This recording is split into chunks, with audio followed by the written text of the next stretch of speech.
Excellent మనకి. ఎందుకంటే మన హాలీవుడ్ లో అవతార్ చూస్తుంటాం కదా, వాటికి ఏం మాత్రం ధీటుగా తీసిపోకుండా ఏం చేశారంటే టాలెంట్ అనేది మన దగ్గర కూడా ఉంది, అమౌంట్ పెట్టగలిగే టాలెంట్ అయితే హాలీవుడ్ రేంజ్ హాలీవుడ్ కూడా దాని లెవెల్ ఎక్కువే ఉంటుంది కానీ ఓ లెవెల్ ఎప్పుడు తగ్గదు. ఇక పార్ట్ 2 అనేది ఒక రేంజ్ హాలీవుడ్ కి మించి ఎలా ఉంటుందో తెలియదు కానీ మన యాక్టింగ్ మాత్రం ప్రతి ఒక్క క్యారెక్టరైజేషన్ మాత్రం అదిరిపోయింది. ప్రభాస్ అయితే బుర్రపాడు అంతే.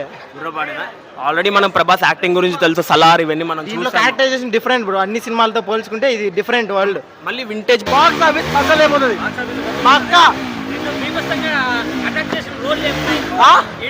ఎమోషన్స్ ఉన్నాయి, నాకు ఎమోషన్స్ ఉన్నాయి పిచ్చ హైట్, అన్ని పరంగా పిచ్చ హైట్ ఉంది. ఫుల్ ఖుషి, ఫుల్ సినిమా హిట్, ఇబ్బంది ఏం లేదు, అన్నిటికీ అన్ని ఉన్నాయి అంతే. సూపర్ తో ఉంది, సూపర్ తో అనిపించింది. సూపర్ సూపర్ సూపర్ అన్న, సూపర్ అన్న. యాక్టింగ్ ఓవరాల్ అల్లారా స్క్రీన్ ప్లే ఎలా అనిపించింది? సూపర్ నా హాలీవుడ్ రేంజ్ తాకింది అంటారు.